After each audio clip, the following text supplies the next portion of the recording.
welcome to Women's Economic Ventures WEV Works webinar. I think this is number 9, maybe number 10.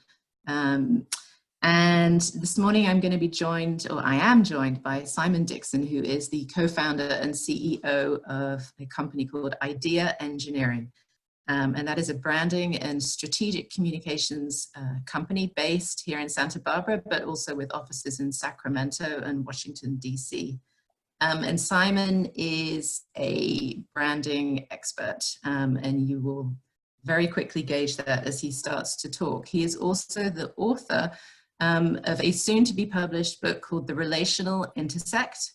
And what does that mean? Well, it really comes down to, how do people perceive you? How do they perceive what you offer as a service, as a product, as yourself, as your individual? How do they pay attention to you? And where does that, where do you and they meet? And how can you enhance that relationship in order to kind of bring customers to your door and good relationships into your life, and one and the same. And really it's also about emphasizing community, which is kind of where we were warming up to and where we left off. But the reason that Simon is joining us this morning is to ask you to reflect on how COVID has given you pause for thought in your business, and should it give you pause for thought? Is your business model still viable? How should you reconnect with your customers? You know, is your marketplace the same as it was 12 weeks ago? And I'm pretty sure that the answer will be no. So how are you reflecting on this time in order to move forward? So I think that's pretty much the essence of what we're going to get into. It's optional if you want to have video on or off. I think it's kind of nice to see faces this morning. It's we want to make this very conversational. But to that end, please put questions into the chat box to start with, and away with Simon, and he'll just answer, and off you go. All right. Well, with that intro, I should just quit now while I'm on top. Well, hi everybody. It's lovely to be joining you all. You know, I wanted to just take a moment before we really start here, because I just think this is an important thing, is to just take a moment to recognize the word I wrote down at the very top is resilience. You know, human beings are pretty special animals, mostly to the degradation of planet Earth. We've kind of trashed it, but it's part of the sign of just how successful we are as animals. And that is because of our resilience and our capacity to adapt. And that's been going on for thousands of years. But what we have gone through very recently in the last couple of months, and what we are continuing to go through, I got to tell you, I'm not sure any other animal could survive such a dramatic, instant change in its surroundings and get through it. And amazingly, we have. I was laughing with my wife this morning. I put on a shirt with a collar for the first time in a couple of months. You know, before this whole thing started, I'd probably done 2 Zoom meetings. I kind of avoided them. I didn't particularly enjoy them, but now it's what I do if I want to be talking to a client. We're jumping on Zoom, and many things have shifted, and here we all are, which is not to. I don't want to make small of any suffering people are going through. And I know there's probably people on this webinar that have suffered in various ways. But our capacity to adapt and to just keep going is not something to be given short thrift. So to me, that's exciting that we get through this and we have more that we can get onto. I think there's a part of this that's very exciting. And that's the part that I really want to be addressing today.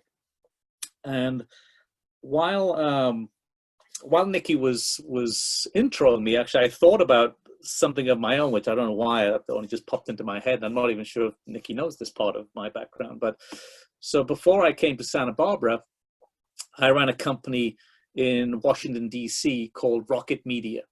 And we did a very specialized, it was a small company. It was me and then several assistants who just sort of helped all the background work. In my mind, I always had me as the chief mole digging away, and everybody else behind me was dealing with all the stuff that I was digging. And I put together these fairly complicated media deals in the US and some around the Pacific Rim. I didn't really do Europe very much, but I did around the Pacific Rim into China and Japan. And we would, media bartering is what it's called. I tend to call it media brokering. But if somebody wanted something, if a radio station wanted to give away a whole bunch of vacations, if people wanted to give away cars, sometimes it would be for events, if people wanted exposure at the event, I would create these barters where they would get paid for whatever they were giving us in media exposure. So somebody might give a radio station 5 Porsches to give away, and I would broker this deal where it would be paid for in airtime. And that's a very simplistic version of what I did. The deals were actually very complicated, but that's what I did for a number of years. And I remember, and maybe it helped me that I lived in Washington, D.C., I saw this law coming. So when Enron blew up, this law started working its way through Congress. It was the Oxley law. And I remember taking a look at it, and I had this feeling that this was just a big black hole that my company was going to drop into, because it changed the tax workings of what I did. I thought it would. And as it turned out, it did. And so this COVID thing has been bumpy for everybody. But when is it Simpson Oxley? When that law passed, my business basically went out of business. The tax write-off that had been used for most people to do these deals in the United States just went away. And people lost interest in doing what I was doing. Luckily, I was already talking to a group in Santa Barbara, and we were able to create this new firm out of it, doing something completely different to what I was doing before. But it is doable. So, Nikki, maybe I have to take back everything I said about pivoting, but pivoting can work. It's just, I always want to ask a lot of questions before such things happen. Right around that time, funnily enough, it was maybe a little bit before or after, and this was a story I was telling Nikki about a couple of days ago. When 9/11 happened, I remember I was at an industry event, and the GM of, I think it's the biggest news talk radio in the United States, WTOP, they're just monsters. He came up to me and he just said, wow, things are so hard right now. I mean, the bottom's falling out of the radio market. And I remember thinking, I mean, you are the #1 station in the US. If it's falling out of if the bottom's falling out for you, what's happening to the dinky stations? I mean, they're just nothing. But I remember saying to him, you know, there's one good thing that's going to happen out of this, is you're going to find out who are your salespeople and who are your order takers. Because when everything is gangbusters, all his people had to do was pick up the phone and legibly write down the amount of money that was being thrown at them. When things got hard, now people had to sell. And I ran into him a few months later, and he made a beeline for me across the floor of the event we were at. And I just remember, Joel, he was like, oh my God, you were so right. He goes, there were some people I thought were my superstars. They couldn't handle it when things turned bad. And some people I didn't realize just how much the customers loved them and how good they were. And I got to see what happened when we had to go to war. And to some extent, there's some of that going on now, as much as people might want to look. This is a time for tough questions. This is a time for no sacred cows. At my own company, I have been very overt, and I'm holding myself to it, and I'm holding everybody else to it. Let's ask questions of everything. Everything. Nothing gets to just exist anymore because it's what existed before. And on one level or another, all businesses are clawing their way out of some level of a hole. I mean, obviously, Trader Joe's is not hurting for business, but a lot of businesses, things are either different, or in some cases, their business has gone on hiatus, and they're fighting their way back. And my challenge to, frankly, all of my clients and to everybody on this call is, don't reflexively claw your way back to where you were. At least ask questions of yourself. Look at your business model. Look at how you go about doing business. Look at how you go about relating to and having relationships with your clients, and just ask all the questions. Is this the best way? Look at how competitors do things. Are they doing things different to me? And are those things more successful? Might I be able to get those kind of my same results or better, but invest less money if I do it a slightly different way?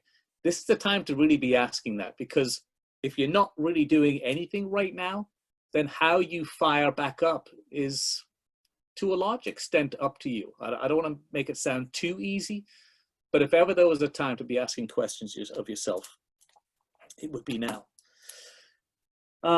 This is the part where I'm going to attempt to run a video. We will see what level of success I have. I'm going to switch this off to, can you still hear me? All right, so I've switched it on to the outside audio. All right, share screen.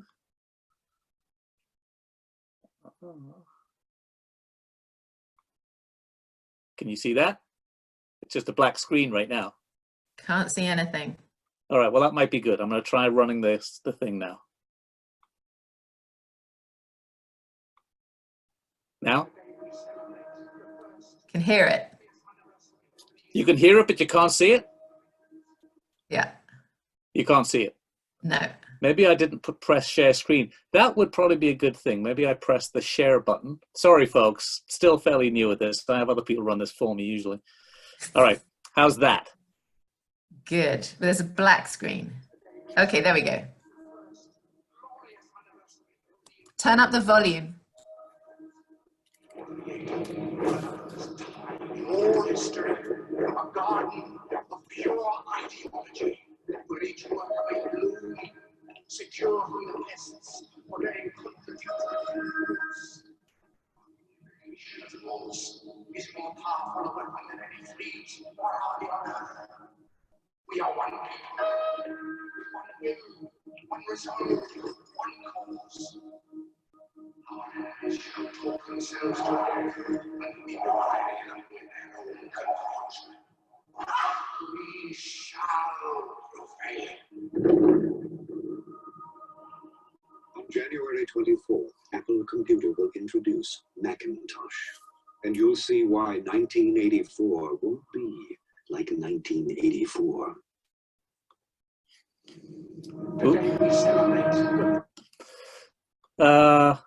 I don't know how many people are familiar with that, but that was the original 1984 commercial for Apple.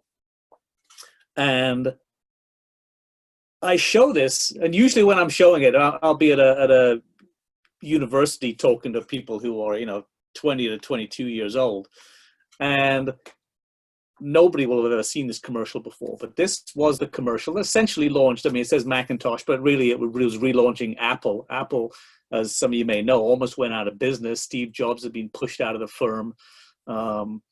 They were being run by just a, board of directors, and it was being run like it was any other computer company, and they were going out of business.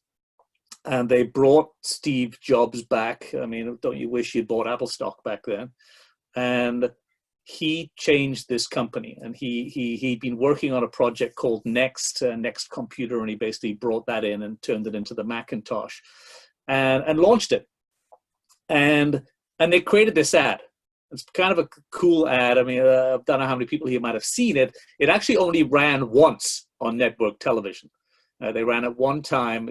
They spent $1 million making it. Ridley Scott actually produced it, directed it for them.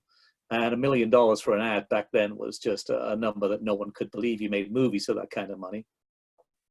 And the reason I show this ad is because you look at this commercial from 1984. So that is, 36 years ago. And it still looks like Apple. And what makes Apple worth all the money that Apple is worth? What makes Apple so powerful? The thing that underpins their brand is the fact that they decided who they were, and then they just stayed being that. And I want to just draw a line under that on the PowerPoint that you're not looking at. It just says "be somebody." It's a slide I have when I'm lecturing. Be somebody, which sounds a little trite, but it's just so important. Because I sometimes hold up Apple and Samsung next to each other. They have a lot of crossover in products they make. I mean, the problem with Samsung is they also make washing machines and, Dockland equipment. But they make laptops and they make phones and they make tablets.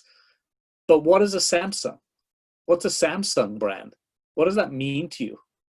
It means nothing. It's just stuff. And you only get to charge so much for stuff. The truth is, if you crack the back of an Apple phone and a Samsung phone, 98% of those guts probably came out of the same factory in China. Yet you pay twice as much or 50% as much as for something made by Apple as you do for something made by Samsung. That's the brand you're paying for. And their brand, it was wonderfully invented, but their discipline of their brand is what made them the company that they are. I remember from very early in my career, when I was telling this story just a week or so ago, when I'd started my own company, and I had a moment like this, and it really, I kind of knew at that moment I was making a seminal decision about the future of my company, but of what I wanted to do for a living. And when I first started, my first clients were all car dealerships. That's how I got into this. And the car dealerships are the wild west of business. I mean, you are just on the west with your six guns blazing, and those guys are just rock and rollers. It's an interesting way to come into business.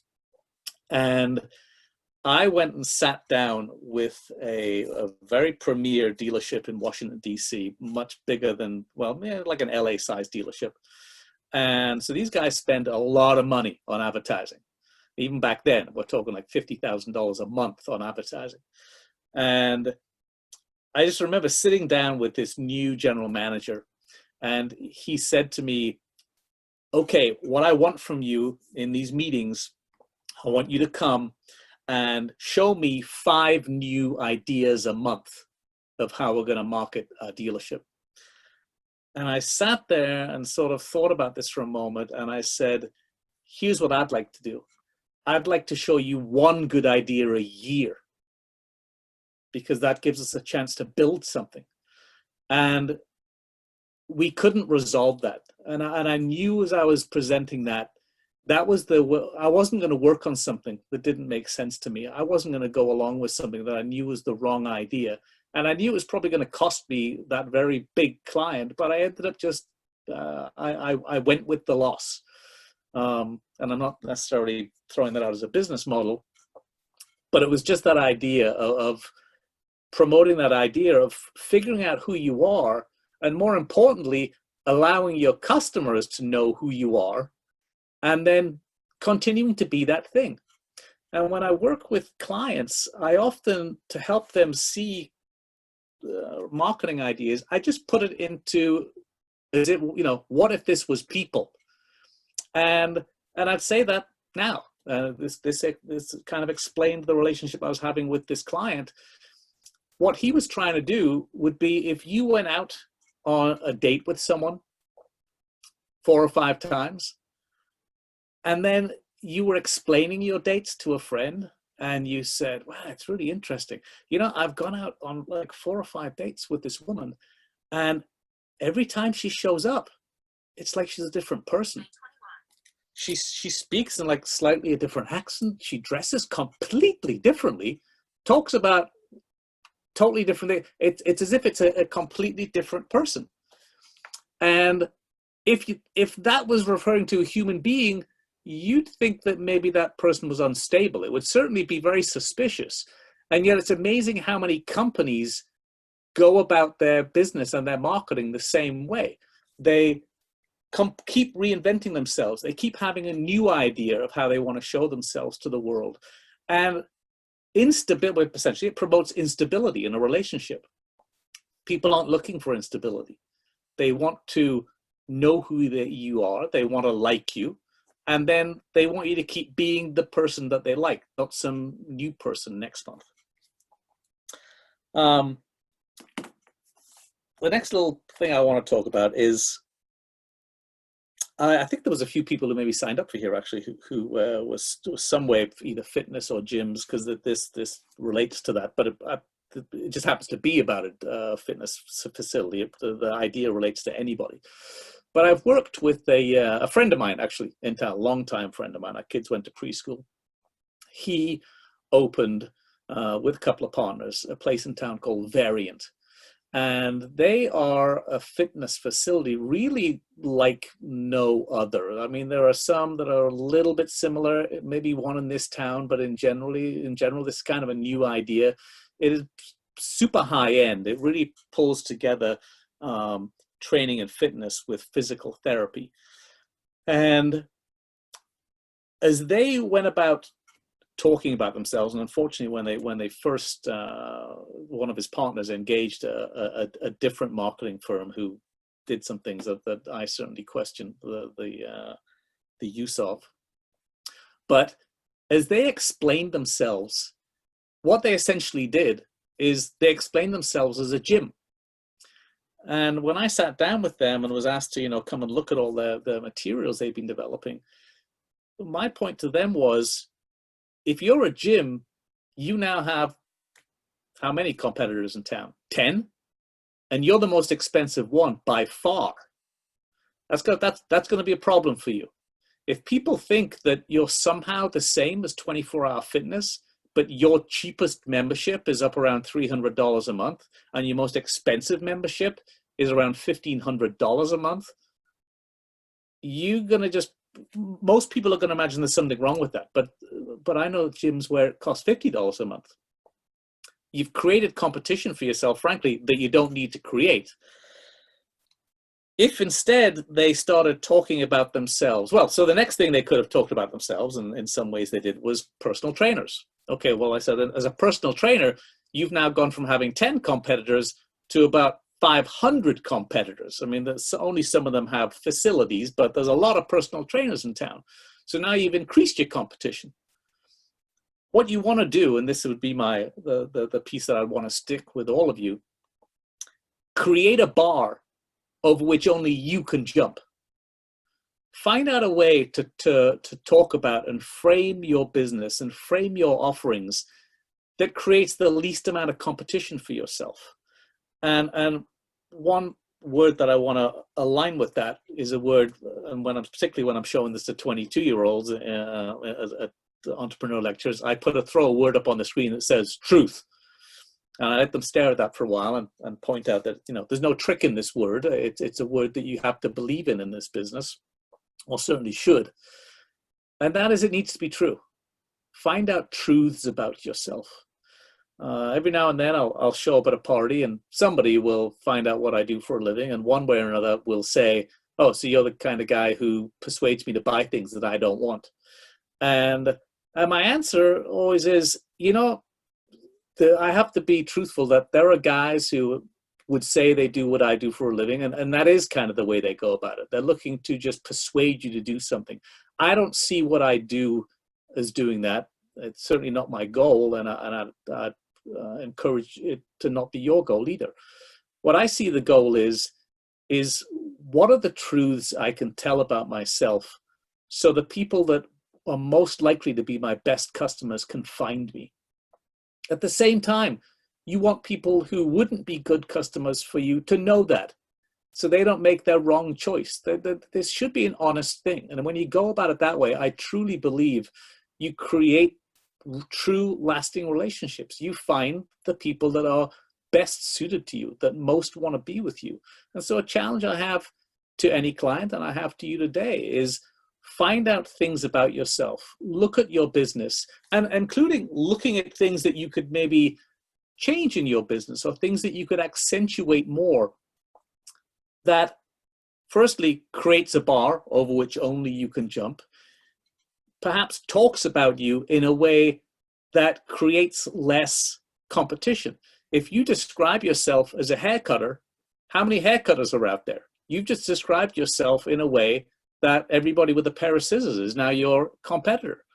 Find out a way to talk about yourself that reflects potentially your particular skill set or the kind of work that you'd like to do.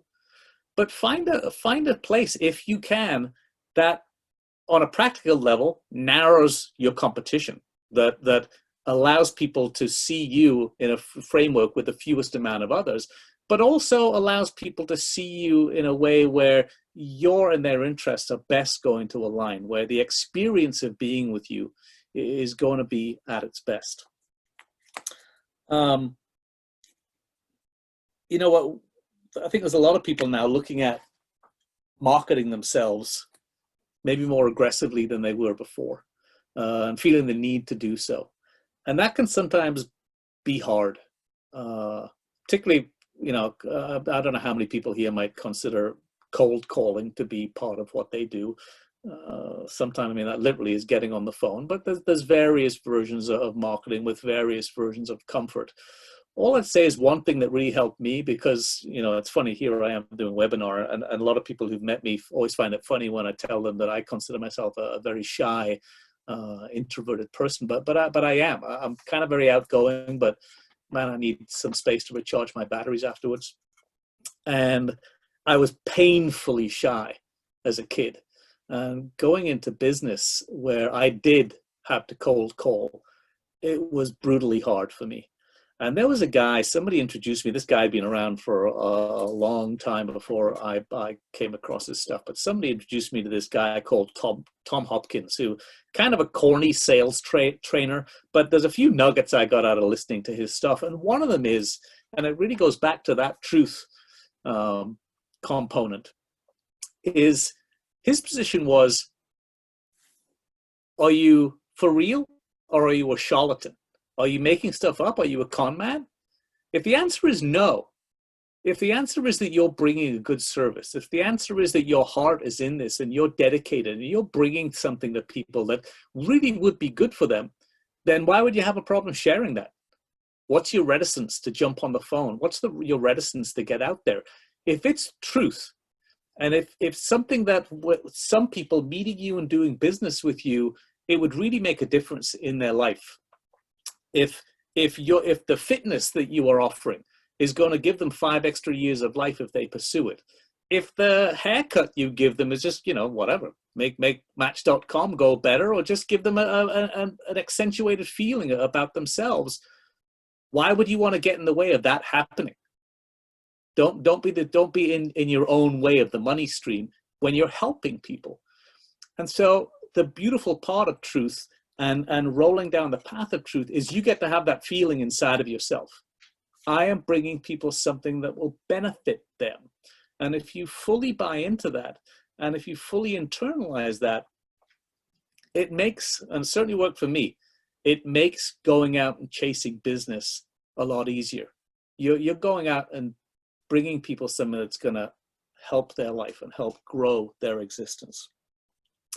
And I can't quite see if I have questions yet, but what I'm going to do is say one more little thing, and then maybe we'll see if there's some questions we want.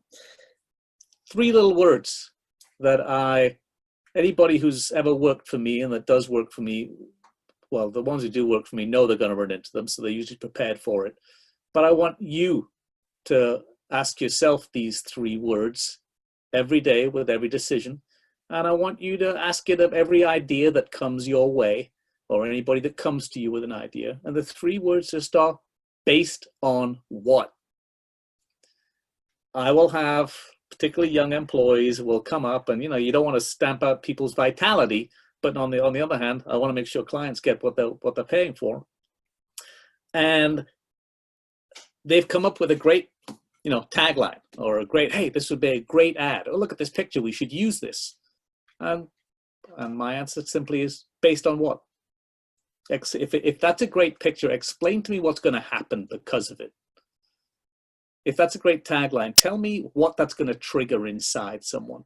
If this is the right place for us to invest some money in our marketing, or this is a good marketing idea, give me something concrete. Explain how you've come up with that. Don't just do it because it sounds cool, because you just imagine it would be. Do some research, compare it to something. Otherwise, you can end up running down rabbit holes where you've just come up with some kind of, again, some little tagline, but sometimes a whole campaign. You spend money on it, and it's to no end whatsoever. So stress test everything. Ask those 3 words. Based on what? Is this a good idea? I haven't even looked in the corner. Do we have any questions? Yeah, we do. I'll facilitate There we that. go. So I actually tossed in a question there to kick things off. So you talked earlier about stability and you know, the consistency of the messaging that Apple has maintained over the 34 years. How do you stay consistent in your brand if the way you have to do business changes dramatically and potentially the clients change? And I guess what I'm thinking of specifically is a business that was a brick and mortar that then, you know, needs to diversify to get revenue and has to go online, which is a very different way of doing business, and they may lose, or you know, where, you know, those customers could be very different online. So I guess that's my question.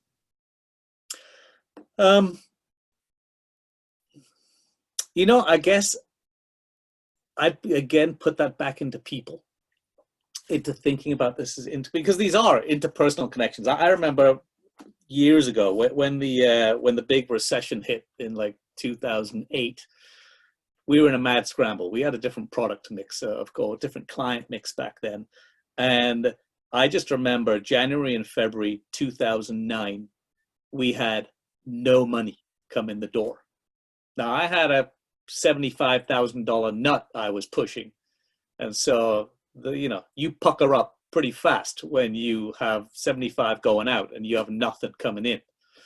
And, you know, part of that was, I always said the wisest thing I ever did is marketing is a leading edge indicator. Marketing starts to get a little fluffy, I think, before other people necessarily know things are getting fluffy. And I just remember late in 2008, saying to my my CFO, there's something funny in the wind. Can you go get us a credit line? And I got a feeling that the day we put our signatures on that was like the day the bottom fell out of the world. But my God, we wouldn't have survived without it. But the other thing I had to do was go hunting for new clients that still were spending, because none of mine were. And so I found myself, I flew to Washington, D.C. A few little things happened, but I ended up walking down the hallway of the gigantic interior department building with one of the top people from the BLM who needed some communications work done. And I remembered there was a couple of points in the conversation that I thought was funny, but the specific one that I'm thinking of now is she said about her people. She goes, now, you know, I just want you to be aware that, you know, on any materials that we come up with, just remember you're dealing with, you know, with government people. And that was her way of saying to herself, well, basically our material should be boring, because it was, by the way, it was internally facing stuff. They were, I mean, it's a gigantic building filled with thousands of employees, and it was some internal communications they wanted to do. And, you know, it was the government people. And I laughed because it's an important point. In fact, when I'm sure everybody on here has heard of B2B and B2C marketing, B2B being business to business and B2C being business to consumer. And there are people, and I'm sure even books written about the differences between the two. I'm the guy they bring up on stage at conferences to say that's a pile of bull. Businesses are made of people. The machines don't run companies. People run companies. And the people, even the CEOs of companies, are still human beings with emotions. Even government people are people with emotions. And I remember at that time, I pulled up one of these, an iPhone. I was like, people know what this means. This excites them still. There are, I think, 8 huge entrances to the, I literally said this to her, there's 8 entrances to the interior department. I've been through at least 4 of them. I've seen the rest, and I didn't see a lobotomy station at any of them. There's nothing happens to you because you go to your job as the government. The government's who you work for, but you are who you are. And in that question of, no matter how much the challenges around you, who you are, frankly, the more you stay the same that way, the more you are as a person to relate to, the more you become a rock that people want to anchor themselves to. And again, just think about that with people. You appreciate that quality in people. I know who that person is. They don't get weird when things get rough. These are compliments we give. When a company can show itself in that way, and I'm not saying that you don't have to maybe make some changes on how you go about certain things, but what your standards are, what you stand for, who you are, that becomes very important. You know, the sort of corollary on that, where when Nikki was doing my intro and she was talking about the relational intersect, the subtitle of that book is, who do you have to be with me? And that is a question that I encourage everybody to ask in their personal relationships, in their communities' relationships, in the relationship the police have with the community, but in the relation companies have with their customers. Who are you asking people to be in order to be with you? How difficult are you making it for someone to open their wallet and stuff money into your wallet? And it's amazing how often I work with clients. They make that pretty damned hard. There's just roadblocks they throw up that they don't realize. And some of them are kind of unconscious ones. And a bit of this, I mean, the example I'm giving you is more non-profit oriented and certainly government oriented. We do a lot of work around destigmatization, but that has business aspects also. And if actually, I'm going to back up a little bit. I was doing a talk for Ladies America in Washington, D.C. And I came off the stage. And as always, when I come off from doing a talk on stage, there's a bunch of people waiting who want to ask me questions, which I love. I love Q&A. So I walked off and I'm talking to the people. And there's one woman, to my life's regret, I didn't shoot the thing that she gave me or walk away with it. But she had a flyer. And she was starting a small business as a sort of a personal like life business coach. And she said, hey, I'm starting this business and I have this flyer that I've developed. Would you take a look at it? And so obviously, you know, there's only so much I could do in a few seconds, although in this case it turned out to be a lot, I think. And I looked at it and I can't quite remember what it said, but as I explained to her, what you've basically said here is, for this to work, the logic stream that you have built here is, your life sucks. It's shitty to be you, but if you pay me money, I'll make it suck less. I'm like, okay, so step one of this is I have to agree with you that I suck. So there's a thing that I tend to I talk to clients about this, which is option B. Option B is I just flat out ignore your message. Whew, that feels better. I don't suck anymore. The first step of doing business with you shouldn't be admitting something bad about myself. And yet I see so many commercials where, I'll even put it into a hairdresser. Your hair is terrible, but I can make it better. Something about you is wrong, but I can fix it. It's a strange thing that you want to become friends with someone and the first thing you do is insult them. But there's a flavor of that too often happens in marketing. So when I talk about who do you have to be with me? Well, as I said to this woman, how about saying, work with me to lift you to your next level of success? Okay, well, that became a lot easier. I don't have to buy into the idea that there's something wrong with me now, but who doesn't want to get to the next level of success? But the price of walking through your door wasn't being slapped in the face as I got to your threshold. That is something I think is very important to focus on, is where your relationships are with people, how you relate to them. And that is something that really shouldn't change.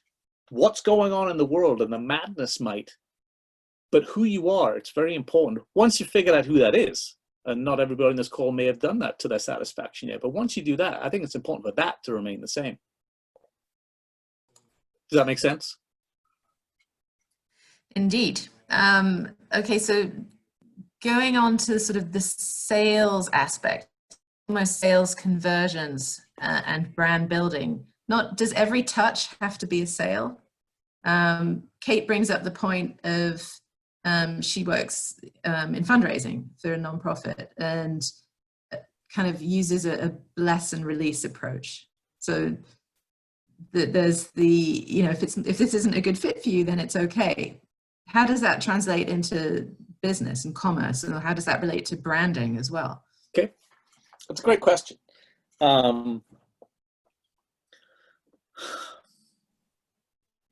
You know, I have lots of stories from my business life. I remember back from when I was doing those media barters. I mean, that was just, again, the Wild West. A lot of those were with car guys. And I remember I was sitting in a room with a couple of top guys from a large auto group. And they knew me, they'd known me for a while, and we were working on trying to put some deal together. And, you know, an interesting side of this is I don't think anyone charged more than I did. In fact, I would have been really upset to find out that anybody who did what I did for a living charged more than I did. But I felt that I backed that up. It wasn't like my pride wasn't in the I charge the most. My pride was in I do the most. And if that hadn't been true, I certainly wouldn't have got to charge the most.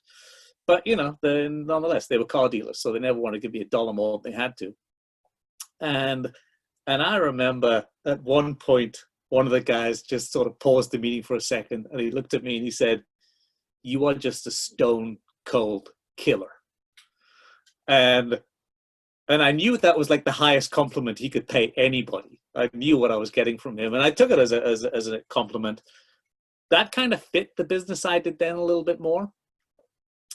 But what was important for me to take away from that is if he thought all I was trying to do was just sell him some junk for the maximum amount of money, we would never have got to that comment. That comment was built on all the service that he got. That comment was built on, I was something that several clients had said, "You're a guy I can actually do business on a handshake because I know you'll deliver."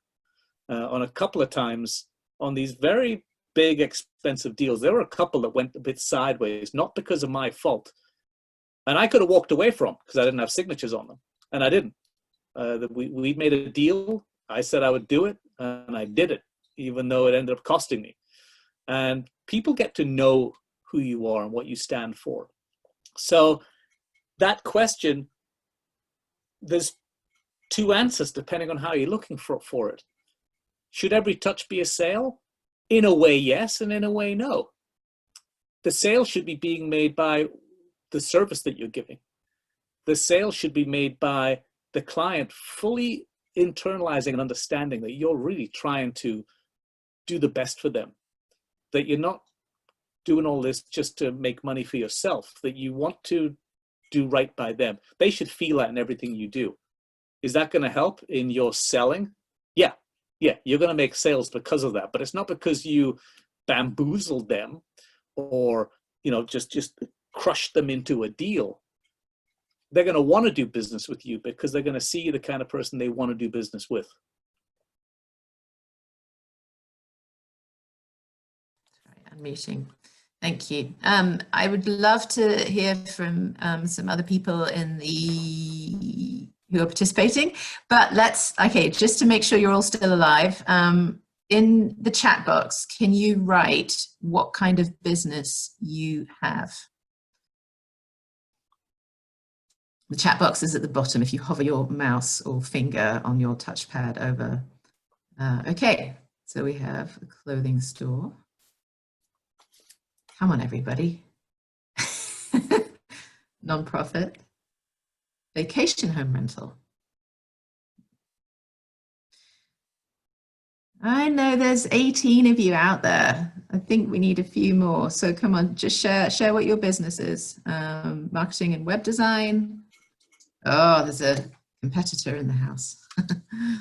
There's room for everybody. I know, I'm teasing. All right, what else, people? Landscape architect. Mental health counseling, movement specialist, great. All right, so on the back of that, is everybody really happy with the sales and revenue that they have right now? I suspect if you're on this call, then maybe not. So what one aspect of your business kind of scares you the most in terms of revenue? Or maybe that's the wrong question. Maybe I'll get Simon to pose the question. You know, we've got all these different businesses out here who are looking to generate more revenue, because surely everybody's always looking to generate revenue. What's stopping that right now? What are the concerns for people? Use this time, please be interactive. Yeah, I'd love to hear what's. I mean, and it may seem like an obvious question, and it may have an obvious answer. What's the big challenge right now? You know, if you could get something, maybe this is it. If you could get something out of this webinar, what would be the thing that you would get? If it involves me changing my accent, I can't help you.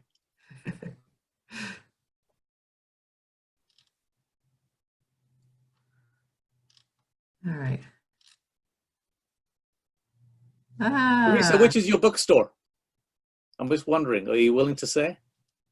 How to approach new referrals. Okay. Okay. How to approach new referrals. This is Destiny. Well,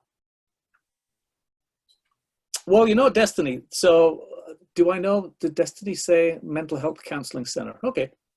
Funny enough, I do a huge amount of work in mental health. That's a large part of the communications that we do.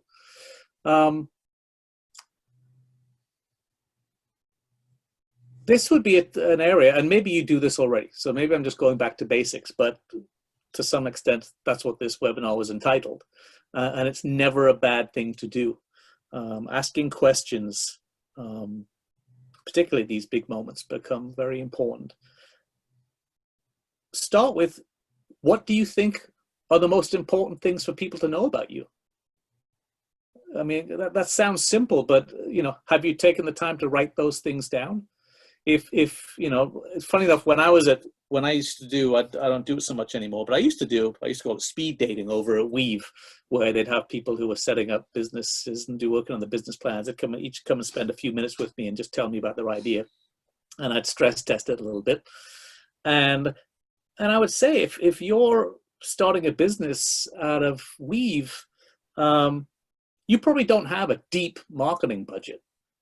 And your efficiency then becomes so much more important. You don't have, you know, if you've got a $50,000 a month budget, you can afford to be making some mistakes, because just by the power of your message, people are going to at least know you exist. But I used to always say at WEV, what your main marketing is your Aunt Ginny and who she goes and talks to. And so how succinct you can deliver your message of what's important about you becomes that much more important. So I would really, you know, make a few bullet points. I mean, everyone on this call, I'm sure, has heard of an elevator pitch. And sometimes I say, just imagine the elevator was only going 1 or 2 floors, not up the Empire State Building.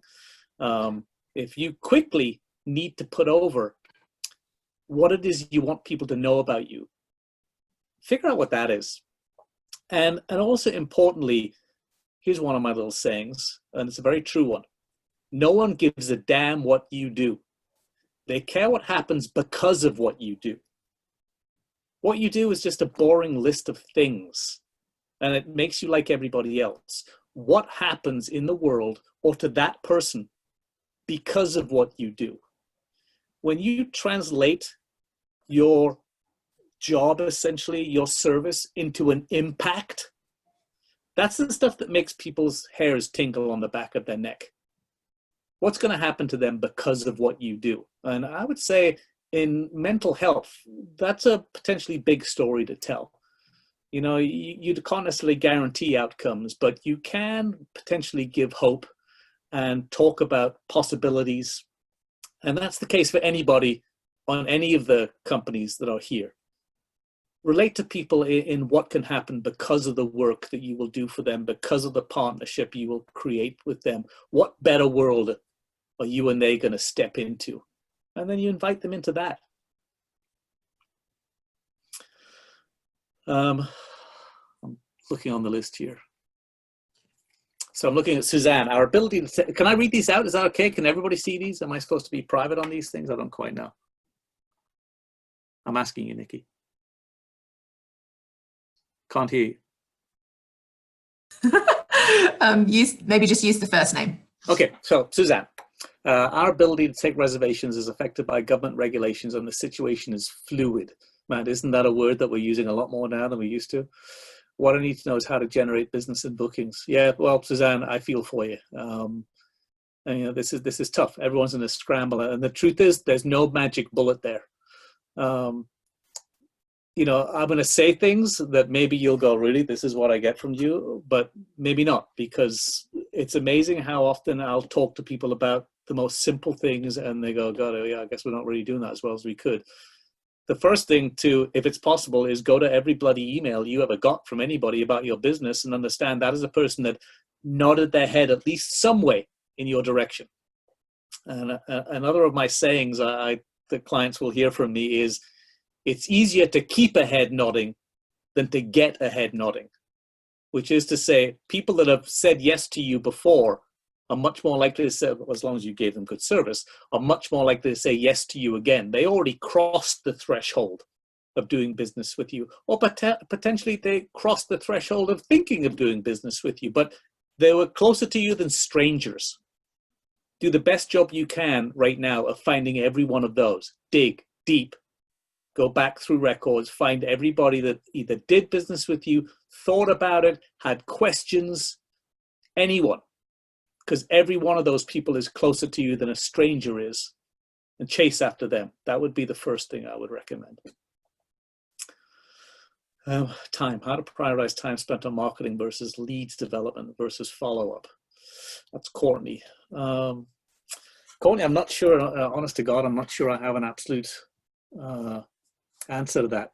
What I would say is the last phrase, follow-up's kind of important, because what you do next is always important. When you make a promise, what you do next is important. When someone communicates at you, what you do next is important. People notice what you do next. In fact, you know, as certainly young employees will hear from me probably fairly early, is I don't too much, you know, when somebody makes a mistake, I do my best to not get too wound up about mistakes. Everybody makes bloody mistakes. What they did next becomes very interesting to me. That we'll have a conversation about. Did you sweep it under the carpet and pretend it didn't exist? Did you blame somebody else? Did you come to me and just say, hey, boss, I made a mistake. What should I do? Did you come to me and say, hey, I made this mistake. I've thought about it. We could do this to put that right. That thing you did next is very important to me. And I'd much rather it was one of the last two. The first two, we're going to have a pretty serious talk about either hiding it or blaming others. Taking responsibility and doing something about it, or just asking your boss. If you're young in my employ, I'm not going to expect you to know much. I kind of expect you to come and ask me what to do. Those things are important. And it's equally as important when you're doing marketing and outreach is what you do next. Okay, you've invited somebody into a relationship. Now what are you going to do? And just, it's important that what they don't find is a black hole when they respond. There's no really hard and fast rules that I think. I'm sure you could find somebody who would have some magic formula. I'm not that guy, because I think all of these things are organic. And again, but depending on humans, all of human are a little bit different. But the three things that you've said are very important. Just the last one, but in a way, has its own higher level of importance, because you've done the marketing, you've developed leads.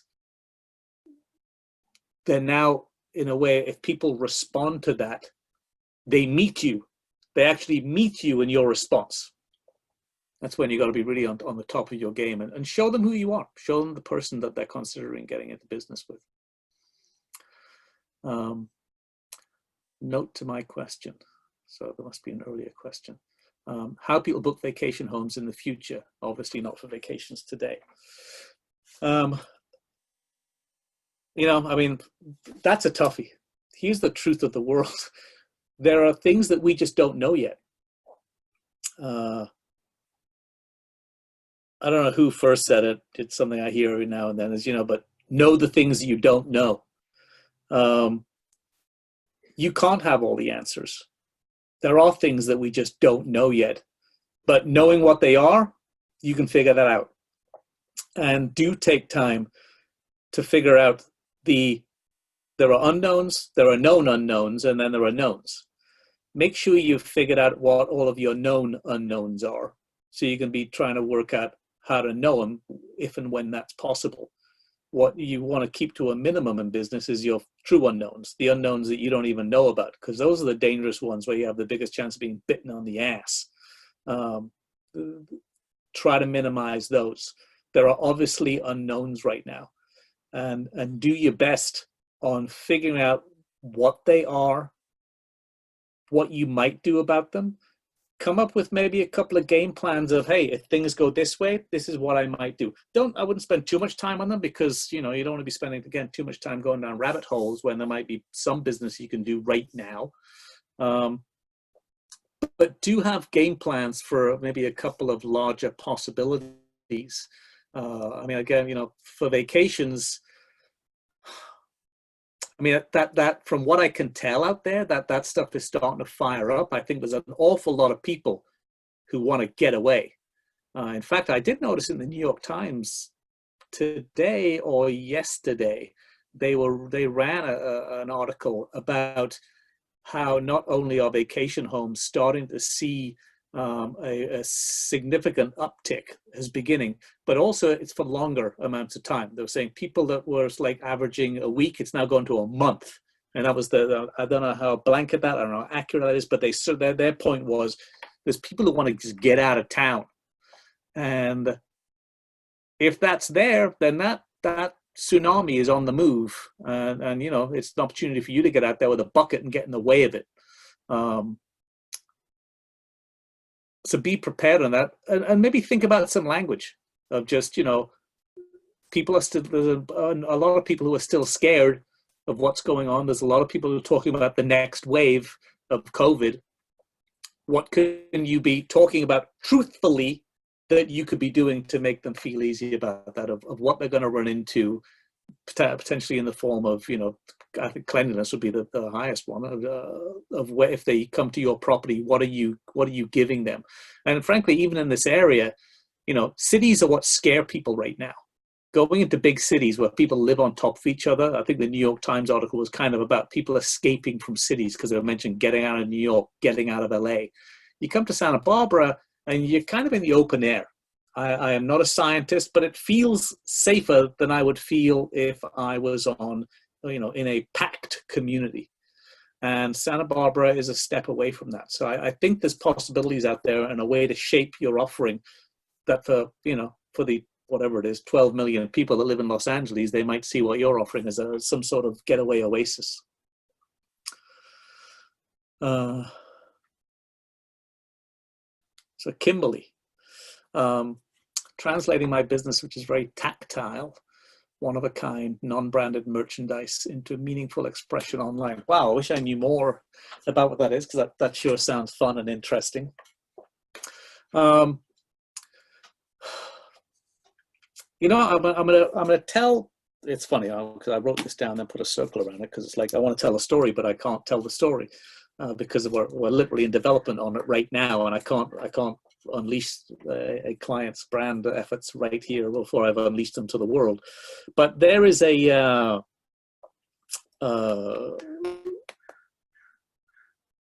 developer, I guess is the closest I'll say it, in this region. They brought us in. They're very community oriented, and as we've gone into COVID, I just really got to see them back up who they were. Their concern for their clients and their residents and their retail clients, trying to figure out what they could do to help. They were the first people I knew where, I mean, the second this thing started to hit, they emailed all of their residents, thousands, saying, we're going to cut your rent down. And we're still fairly new with this organization, and I was looking at their brand because they brought us in to look at it. And the way they are named currently is just so cold. It's so corporate. And again, it's very inward looking. Here's who we are. And so we are going to be creating a sub-brand, which will be the outward-facing brand, which instead invites people into a way of life, because that's what it is to experience them. They're inviting you into just a more pleasant way of living. So that's their product in essence. I mean, so they could and most of their competitors, they market what they do as essentially a box into which you move furniture, whether it's office furniture or home furniture. But that's kind of the relationship they're offering is, here's our box. We have boxes in various areas, and you could rent one of them and stick your furniture in it. As opposed to inviting people into a way to live their lives, inviting them into a way of life and a relationship between the provider of the box, as it were, and you, that promotes a better way of living your life. And so I don't know what your product is, but again, I will keep going back, because I go back to it with all of my clients. Who do I get to be when I'm using your stuff? What's the relationship you invited me into? What's the impact of you in my life? And people don't care what you do. They care what happens because of what you do. So what is it for me to be with your product?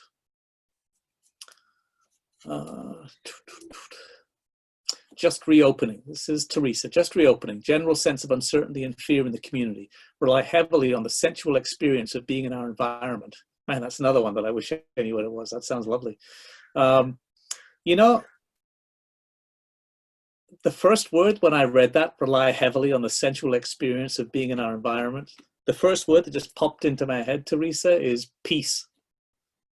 Man, that sure sounded peaceful. I could do with having the sensual experience of being in your environment. I mean, that just sounds peaceful. What do people not have much of right now?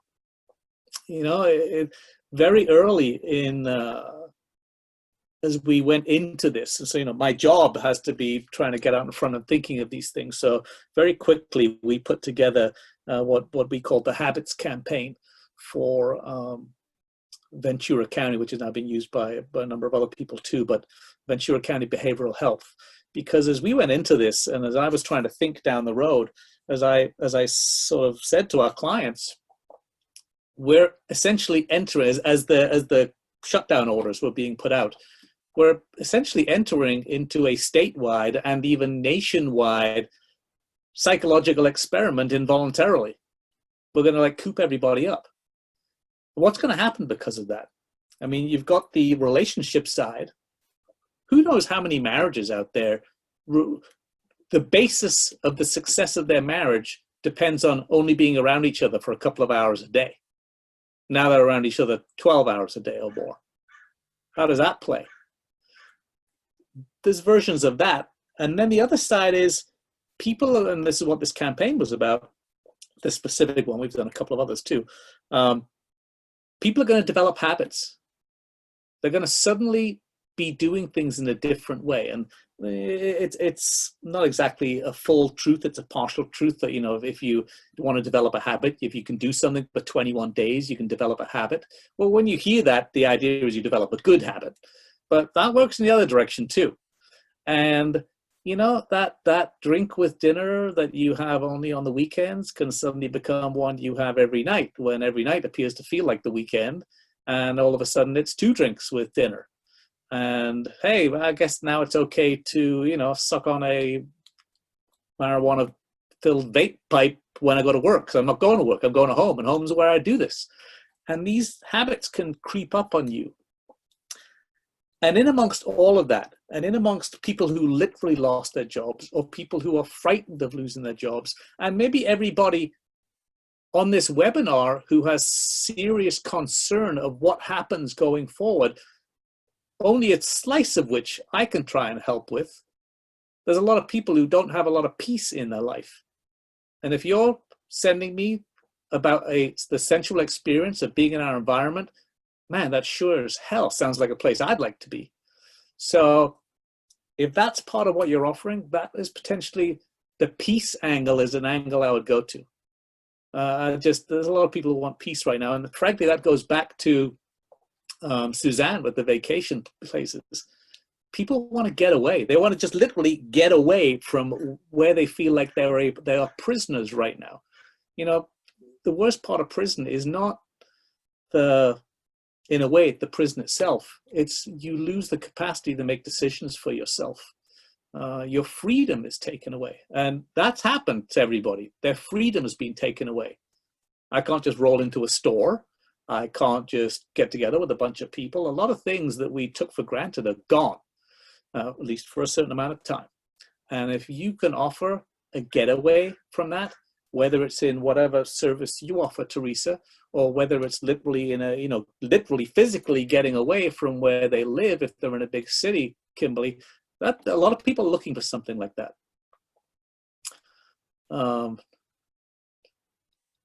Simon, I have a question that came through privately. So is there a different strategy that you would approach when the economy is more in a downturn than in an up? Or is the messaging still the same? So I remember, I'm going to put this in specific terms because I remember going through this in my previous company, but it applies just as much to the company I have now. I haven't had to make this, but I remember having to make it with my previous company on several times.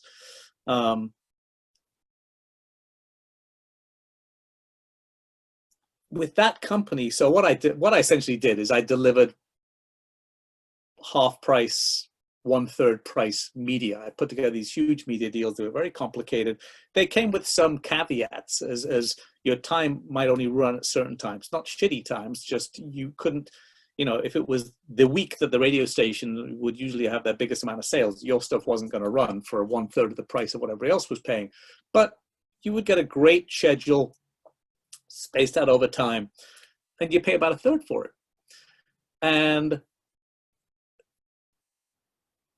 when I would approach people in a downtime, my position was, it's more important than ever to get deals now.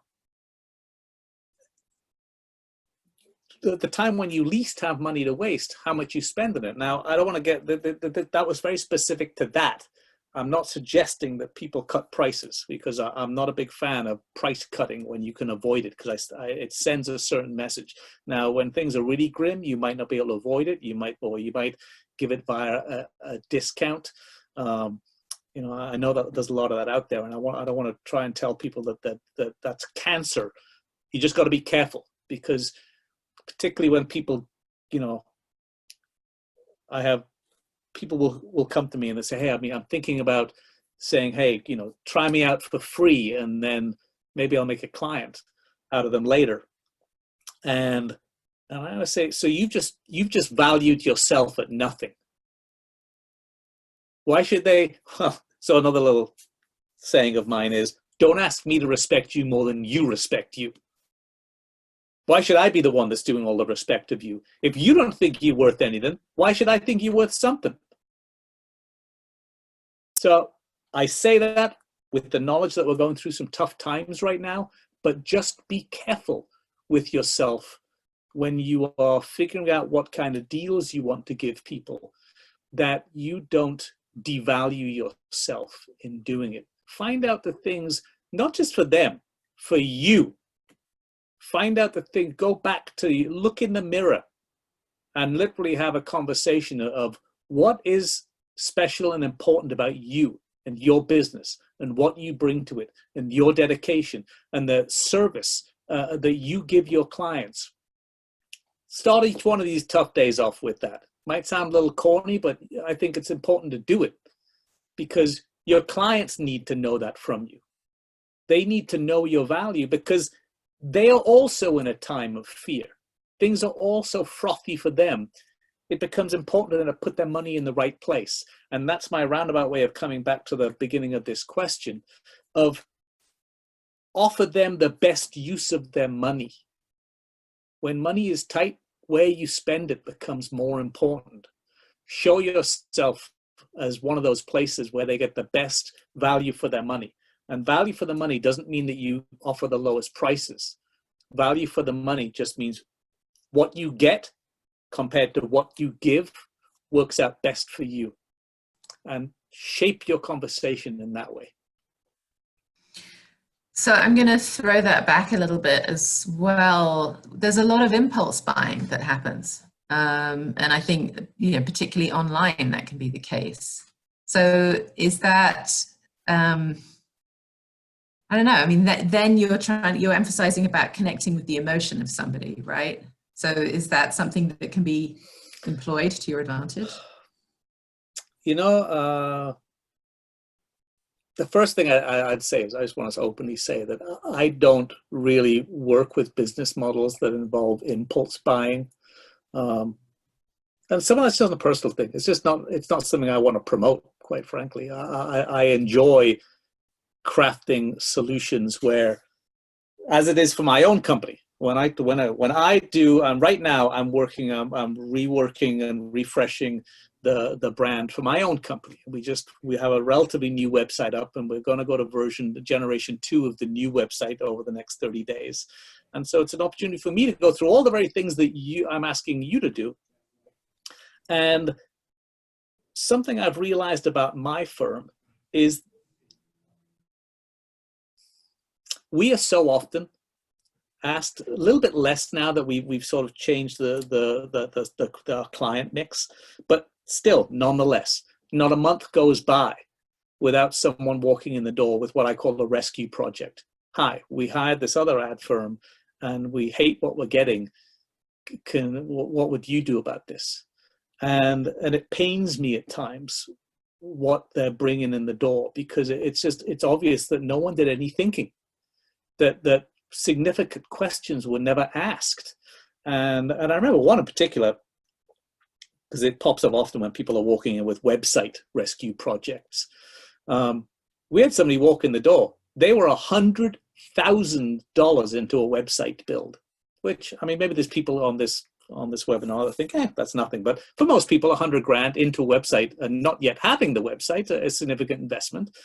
And they were not happy with what they were getting. And we sat them down and we went through all that stuff. And I'll just never forget. I mean, I felt like what it must feel like for a doctor who has to tell someone that their loved one just died. I literally had to break it to this person. You can't get to where you want to go to with what you got right here. This platform, this thing is being built on, can't do the thing that you want it to do. We had to scrap it, throw it away, and start at zero again and deliver them the website to do what they wanted to do. That should never have happened. You know, and to me, that's the world of impulse buying. And it's generally not a world I want to encourage people to be in, unless you have a business model that's all about that. And then, okay, then that's what you do. And I can't help you too much with the dynamics there, because that usually involves getting in the way of people when they have an itch to do something. And there's definitely a crossover there. I mean, you know, when I break advertising down into its most basics, and maybe this is a valuable thing to do. I remember I did a talk for the AAA down in LA a little while ago, and she was like, do the 5 things. The 5 things to ask or do. The first one is, who am I? And really figure out the answer to that question. Now, you know, the truth is that's often something people hire me to figure out for them, but not everybody has that level of budget. Really ask those hard questions. Who am I? What do I stand for? If I wanted people to know something about me and my company, what is the thing that I really want them to know about me? So who am I? Number 2 is, who are you? Ask the questions. Who are your best customers? What makes someone a best, and also think not just best, and an ongoing, who are the kind of people I want to have partnerships with? What are the seams that would be best for me to mine? Write down what if I could design a customer, if I got to like genetically engineer a customer for me, who would that person be? And really try and work on that. And then the next thing to ask yourself is, well, where am I going to find those people? Where am I going to find their eyeballs and ears? Again, it's not always easy to figure that out, but spending some time doing it as much as you can, you're now you're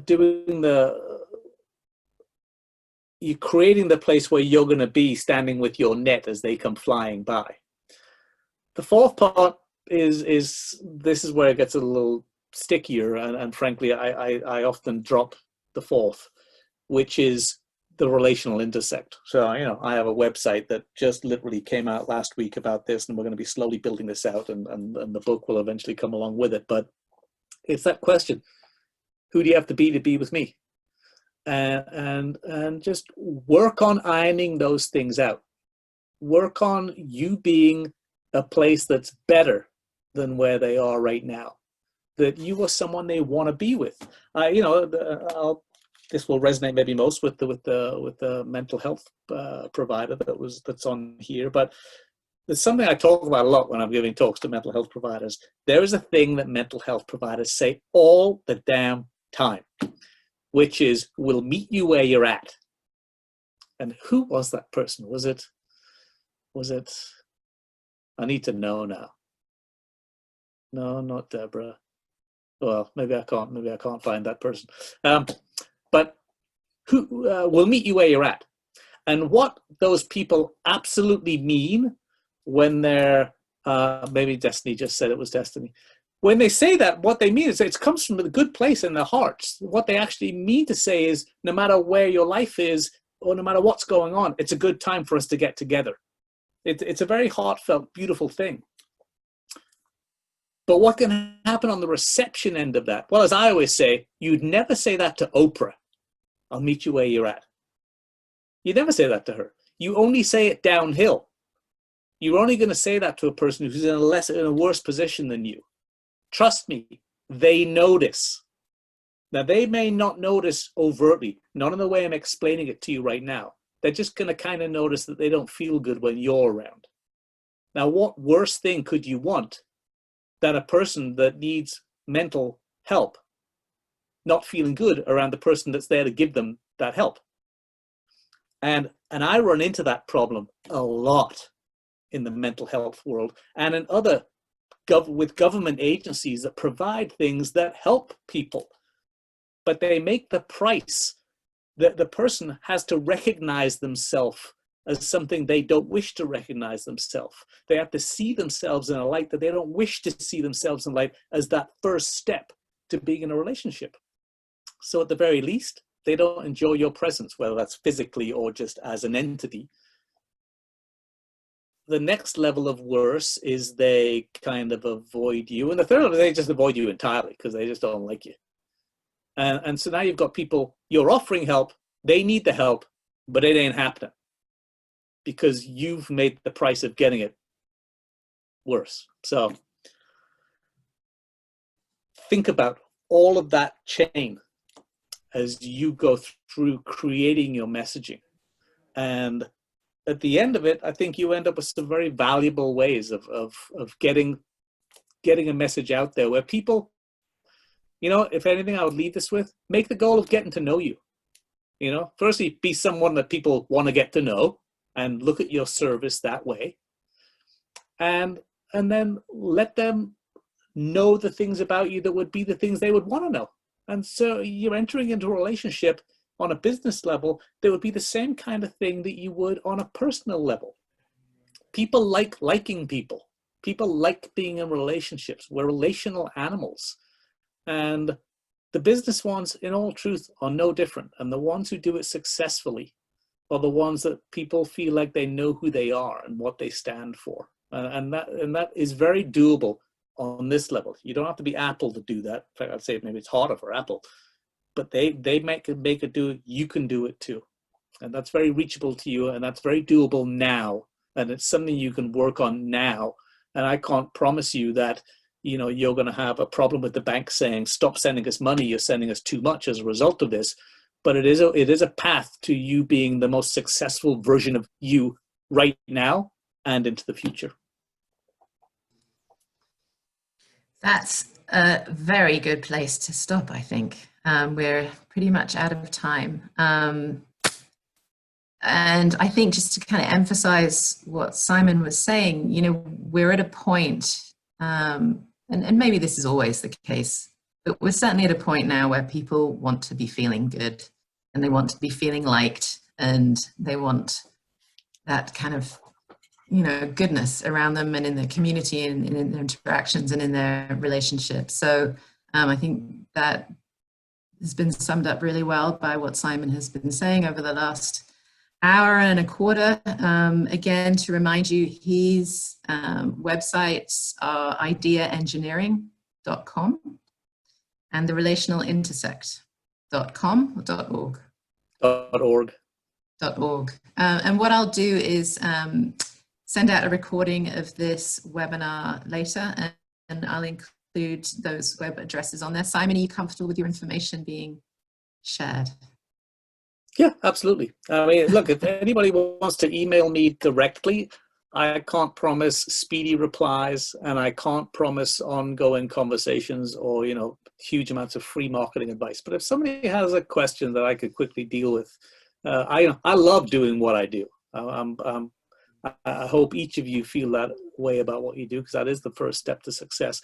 I love doing what I do. I love helping people where I can. You know, it's not for no reason that that I'm on this call today. And, you know, I literally want success for all of you guys. I want all of you coming out of this with more, and frankly, getting on to more from the work you do during this time. I really want that. So if I can offer a little help, I'm happy to do so where I can.